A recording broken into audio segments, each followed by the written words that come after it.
پھر محبت کی علامتیں ہوتی ہیں، محبت کی پہچان ہوتی ہے، محبت کی کچھ نشانیاں ہوتی ہیں۔ کبھی آپ نے سوچا صدیاں گزر گئیں غریب نواز کا ذکر کیوں ہو رہا ہے؟ صدیاں گزر گئیں غریب نواز کا تذکرہ کیوں ہو رہا ہے؟ تو آئیے قرآن کی روشنی میں آپ کو سمجھاتا ہوں۔ فرمایا گیا فَاذْكُرُونِي اذکرکم، توجہ چاہوں گا، تم میرا ذکر کرو میں تمہارا چرچا کروں گا۔ ذکر کرنے والے کی ایک عمر ہوتی ہے۔ کوئی اللہ کا ولی پیدا ہوتے ہی اللہ کا ذکر شروع کر دیتا ہے، کوئی پوری زندگی اللہ کی یاد میں گزارتا ہے اور اس کی زندگی کی میعاد 60 سال 70 سال 80 سال ہے، اور وہ 80 سال اس نے یاد الہی میں بسر کر دیے۔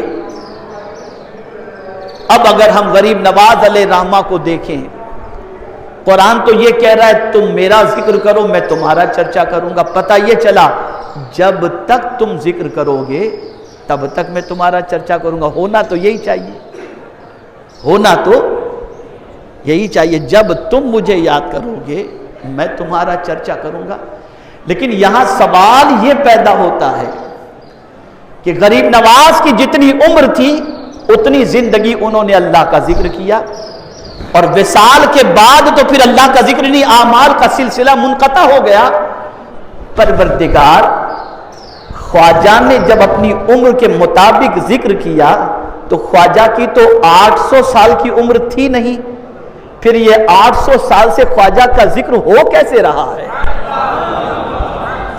یہ 800 سال سے خواجہ کا ذکر ہو کیسے رہا ہے؟ تو جواب ملے گا نادان، میرے معین الدین نے میرا ذکر اس کی عمر کے مطابق کیا، اور میری شان یہ ہے میں ہمیشہ سے ہوں اور ہمیشہ رہوں گا، تو خواجہ کا ذکر بھی ہمیشہ جاری و ساری رہے گا، اس لیے کہ اس ذاکر کو میں ذکر کا صلہ یہ عطا کرتا ہوں کہ اس نے زندگی جتنی تھی میرے ذکر میں گزار دی، اور میں صلہ دینے والا اب قیامت تک میرے معین الدین کا ذکر جاری و ساری رہوں گا۔